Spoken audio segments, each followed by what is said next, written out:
Assalomu alaykum aziz do'stlar, xush keldingiz kanalimga.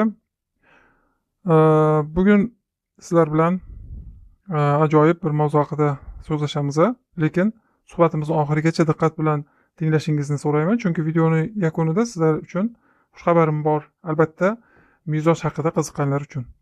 Do'stlar, ming yillar oldin Gipokrat va Abu Ali ibn Sino kabi hekimlar shunday deganlar: kasallik yo'q, faqat bemor bor. Ya'ni har bir insonning tanasi koinotning kichik bir nusxasidir. Qur'oni Karimda Robbimiz Odam alayhissalomni salsal, ya'ni pishgan loydan yaratganini xabar bergan. Bu loy tuproq va suvdir. So'ngra unga ruh puflandi. Bu havodir. Va vujudga jonlilik beruvchi, o'sha issiqlik, harorat beruvchi olov, ya'ni otash qo'shildi. Alloh jalla jalaluhu yaratishiga ko'ra koinot qanday qilib olov, havo, suv va tuproq bilan tik tursa, koinot, bizning sog'ligimiz ham mana shu 4 unsurning qarshiligini, vujudimizdagi muvozanatiga bog'liqdir. Bu qism tushunarli bo'ldimi sizga? Yaxshilab tushunib oling. Ya'ni koinotdagi 4 unsurni qarshiligi bo'lgan 4 xiltga, o'shani muvozanatiga bog'liq bizni sog'lig'imiz. O'zingizni o'rganing, buni yaxshilab tushunib oling. O'zingizni o'rganing, o'zingizni o'rganishga harakat qiling, o'zingizni taning. Ya'ni 4 unsur havo, suv, tuproq, olov qarshiligi bo'lgan 4 xil issiqlik, sovuqlik, quruqlik va namlik bizni vujudimizning tamalidir. Bularning muvozanati buzilsa, inson xastalanadi. Bular doim muvozanatda bo'lsa, inson sog'lomdir. Ibn Sino aytadiki, Alloh har bir organni uning vazifasiga mos mizoj bilan yaratgan. Agar bu mizoj buzilsa, omonat zarar ko'radi. Mizojimiz bilan bu 4 unsur orasidagi farq nima? Buni bir-biriga bog'liqligi nimada? Ana o'shani hozir misollar bilan yaxshilab ko'rib chiqamiz. Tasavvuf ulamolari va axloq olimlari aytadiki, inson o'z mizojining asiri emas. Ya'ni tarbiyachisi bo'lishi kerak, asiri bo'lmaslik kerak. Agar asiri bo'lsa, ham nafsiga yengiladi, ham sog'ligi buziladi. Payg'ambarimiz sollallohu alayhi vasallam bir hadislarda shunday marhamat qilganlar. Insonlar xuddi konlar, modenlar kabidir. Ya'ni johiliyatda xayrli bo'lganlar islomda ham xayrlidir. Ya'ni johiliyat dönemida xayrli bo'lgani islomda ham xayrlidir deganlar. Muslim rivoyati. Ya'ni sening modening, ya'ni kon, temir koni bo'lsin, oltin koni bo'lishi mumkin. Muhimi u modenni, konni ichidagi modenni qanday ishlatishingizdir muhimi. Ya'ni temir ham qiymatli. Temirsiz kun ko'rish qiyin, to'g'rimi? Oltin ham qiymatli yoki ko'mir ham. Ko'mirni hammasi o'zini joyida foydalanish kerak-da, to'g'ri foydalanish kerak. Masalan, ko'mir, tuz, bular hammasi o'zini joyida foydalanish kerak. O'z maqsadida ishlatilishi kerak. Masalan, ko'mirni o'rniga isitish uchun tuz foydalanmaydi, xuddi shuningdek mana shu o'xshatish, mana shu unga ko'ra anaqa chiqarsangiz bo'ladi xulosa. Tez jahli chiqadigan mizoj otash, ya'ni safroviy mizoj, bu safrodan kelgan tezlikni idora qila olsa, ya'ni to'g'ri o'zini maqsadida ishlatilsa foydali, tushunarlimi? Idora qila oladigan bo'lsa, g'ayratga aylanadi bu kuch, bu safro g'ayratga aylanadi, jasurlikka aylanadi, yoki idora qila olmasa, jahlga, qavg'oga, zulmga aylanadi. Mizojimizni bilish bu o'z qusurlarimizni, ya'ni o'z kamchiliklarimizni tuzatish hisoblanadi.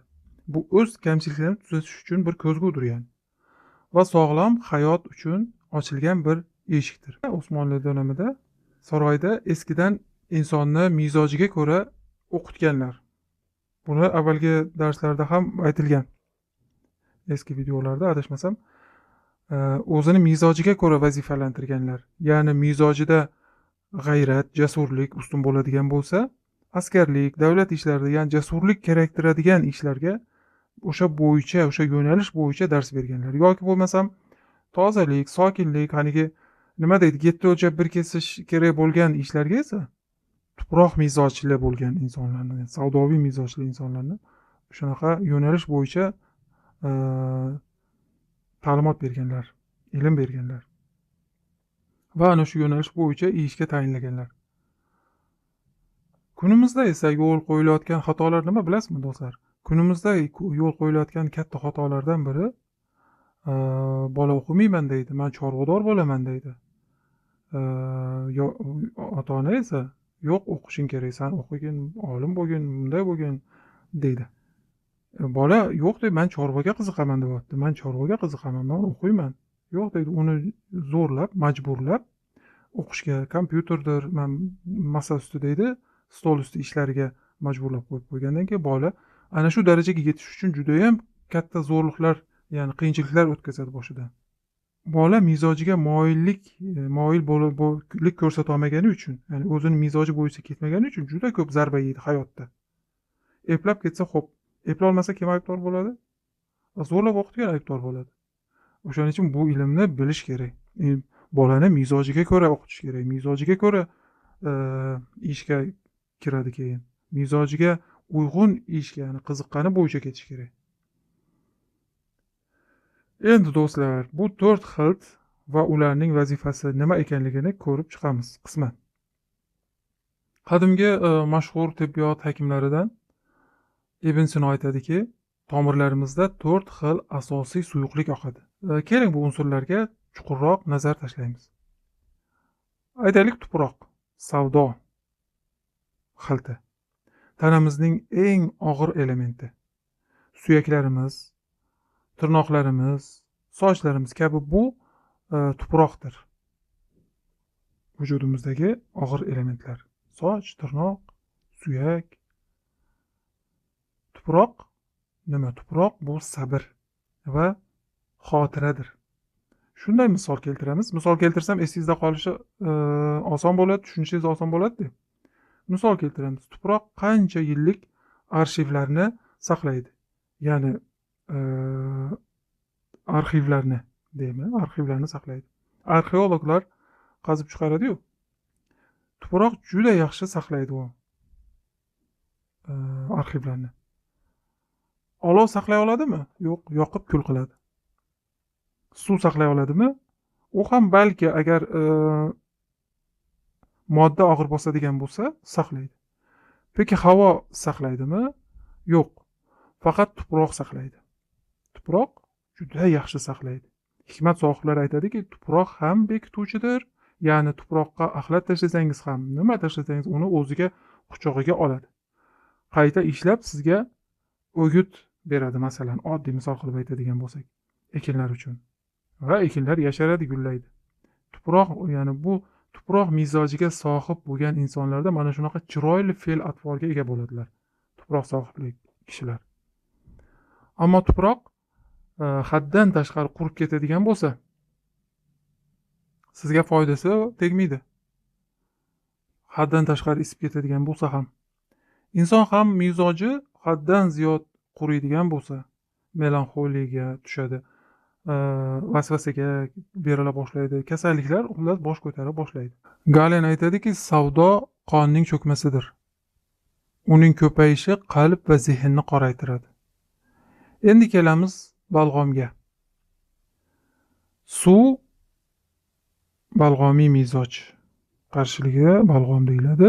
Tanamizning o'rtalama 60% suvdir. Vujudimizdagi namlik muvozanatini ta'minlovchi rangsiz, hidsiz va sovuq tabiatli barcha hayotiy suyuqliklar vujudimizdagi balg'om xiltidir. Suv hayotdir. Jo'mardlik, ya'ni jo'mardlikda va ardamlikda suv kabi bo'l, deydi Mavlono hazratlari. Ba'zan sokin, uyumli, ba'zan dengizga qarang, to'lqinlanib, ko'pirib toshadi. Bu holat balg'omiy mizoj sohiblariga, ya'ni balg'omiylarga xosdir. Sog'liqli bo'lish uchun oqar suv bo'lishi kerak. Va lekin to'xtab qolsa hidlanadi. Kichik ko'rmaklarni misol qilib olsak bo'ladi bunga. Masalan, suvni kirishi ham chiqishi ham bo'lmagan suvlar turib qolsa, oqmaydigan bo'lsa, harakatli bo'lmasa, oksijeni tugaydi, ichidagi borliqlar o'ladi va hidlanadi. Insonda ham xuddi ana shunday. Balg'am ortadigan bo'lsa, harakatsiz bo'lsa, odam dangasa va unutuvchan bo'lib qoladi. Kasalliklar boshlanadi keyin. Ya'ni qisqacha barcha mizojda ham shu ajoyib bir qoida bor. Sizlarga hozir aytaman. Butun mizojda ham bir qoida bor. O'sha qoidaga rioya qilish kerak. Shu qoidaga rioya qilinsa, inson sog'ligi uchun yordam qadamlarini otgan bo'ladi. Qoida shuki, kichik va harakatsiz bo'lgan har narsa buzilishga, ya'ni aynishga mahkumdir. Kichik harakatsiz, ulkan va harakatli bo'lgan narsa doimo yangi, toza, tiniq qoladi. Ya'ni kichik deganim shuki, shunday tushunishingiz mumkin. Kichik joyda harakatsiz qolib ketish. Kun bo'yi uyda qolgan ayollar yoki qariyalar judayam psixologik bir qiynalishadi. Bunga alohida diqqat qiling, bu isbotlangan. Bemorlarni ham yolg'iz qoldirmaslik kerak, keksalarni ham va ayollar ham har kuni uyda bir o'zi o'tiraversa, ayollar ham psixologik zo'r qiyinlik chekadi, qiyinlik yashaydi. Bunga diqqat qilish kerak. Bunga o'shandan misol qilib olsangiz bo'ladi. Kichkina joyda harakatsiz qolib ketish. Bu kasallikka olib ketadi. Bu mana isboti. Buni ko'pchilik biladi. Keyingisi havodir, havo. Havo damaviy deyiladi, damaviy mizoj deyiladi. Qarshiligi vujudimizda qon, ya'ni havo issiqdir va namlidir. Havo ko'ngil kengligi, hayot manbaidir. Har yerga oson kiradi, yengil tabiatli, hayotda ham shunday oson til topisha oladi. Ochiq ko'ngil bu mizoj sohiblari. Hayotda quvnoq bo'lishadilar, muhabbatlilar. Lekin agar havo ortsa, g'ayritabiiy shaklda qon ortadigan bo'lsa vujudda kasallik boshlanadi. Qaranglar, havo bu shodlik va harakatdir. Havo bu mayin esgan shabodadir. Timsol qilib aytadigan bo'lsak, lakini bor. Havo aynisa nima bo'ladi? To'fon bo'ladi, ha? Kuchli shamol hamma yoqni vayron qilib tashlaydi. Insonda ham mana shu holatlarni qiyoslasangiz oson tushunib olasiz. Insonda ham qon harakat va quvvatdir. Lekin vujudda qon g'alaba qilsa, qon bosimi, jahl ortadi, xuddi to'fon kabi insonga zarar berishingiz mumkin. Toza va muvozanatli qon tinch va sog'lom hayot demakdir. Kelamiz keyingi mizojga. Keyingi mizoj olov, ya'ni safroviy mizoj deyiladi. Dunyodagi quyosh kabidirlar. Mevalarni, ekinlarni yetishishida, pishishida katta rol o'ynaydi bu quyosh. Insonlar uchun ham. Insonda ham o'sha safro xilti shunga o'xshash. Ovqat hazmida roli kattadir. Vujud issiqligini qoriydigan xiltdir safro. Bu mizoj sohiblari tez tushunib olishadi. Harakatlari tezdir, tez xulosa qiladi. Qisqa aytyapman hammasini. Bu bir anaqaga sig'maydi, chunki tez fikrlaydi, jasurdirlar. Faqat olov. Olov. Ismi jismiga mos deydi-yu. Olovdir, ya'ni kontrol edilmasa olov har yerini isitib qo'yib qo'ya qolmaydi-da, yoqib kul qiladi. Bor oramizda bu hammasi bor. Hozir sanab o'tganlarim, ochiq ko'ngil deganim ham bor. Ya'ni to'proq kebi deganim ham bor yoki bo'lmasa mana otish, olov deganim, yoqib kul qiluvchilar ham bor. Ammo masalan 4 xildagi, ya'ni 4 mizoj sohibi bizlarni oilamizni ichimizda bor. Biri savdoviy, biri damaviy, biri safroviy. Lekin bular muvozanatda bo'lishi kerak. Muvozanatda bo'lmasa o'sha ters ishlay boshlaydi. Siz o'zingiz bir taxmin qilib ko'ring. Taxmin qilib ko'ringchi, qani mizojingiz nima ekan? Taxmin qilib ko'rgansizdir balki. Keyin men aytgan vaqtimda to'g'ri taxmin qilibsizmi, ko'rasiz. Bu videoni to'plilik qismida, ya'ni nima deydi, postlar bo'limi bor-ku, o'sha yerda savollar bor edi. Safroviy, Bolg'omiy, hani qaysi mizoj deb. Kimdir Safroviy degan, kimdir Bolg'omiy degan. U yerda Savdoviy deganlar ham bor. Savdoviy deganlar to'g'ri topgan. Chunki sabr deganda, sabr unutmang. Sabr bu tuproq. Tuproqni sabri, ya'ni boya aytib o'tganimdek, eng sabrli bu tuproq, ya'ni tuproq xilti bo'lgan savdoviylardir. Uyingizda bu tuproq mizojli kishilar bo'lsa, juda ham hurmatlidir, ya'ni yaxshi insonlardir. Hammasi ham yaxshi, lekin aytdim-ku, sabr qonusida, sabr ma'nosida eng sabrli, eng tuproq kabi yaxshilik qila oladigan shaxslardir, kishilardir. Xo'p, xullas do'stlar, otashdan bahs etayotgandik, olovdan, safrodan, vujudimizda harorati, ya'ni vujudda harorati g'oriziya deyiladi. Bu issiqlikka ehtiyojimiz bor, shu harorati g'oriziya degan. Ovqat hazmi uchun agar safro kam bo'lsa, hazmsizlik boshlanadi. Ya'ni otashsiz ovqat pishmagandek, safrosiz hazm yo'qdir. Oshqozondagi hazm olovdir, ya'ni. Lekin olov ko'paysa, tanani yoqadi, uyquni qochiradi va insonni tajang, ushqoq qilib qo'yadi. Haddini bilmas qilib, zulmkor bo'lib qoladi. Lekin joyida bo'lsa, yaxshi, jasur, zakovatli.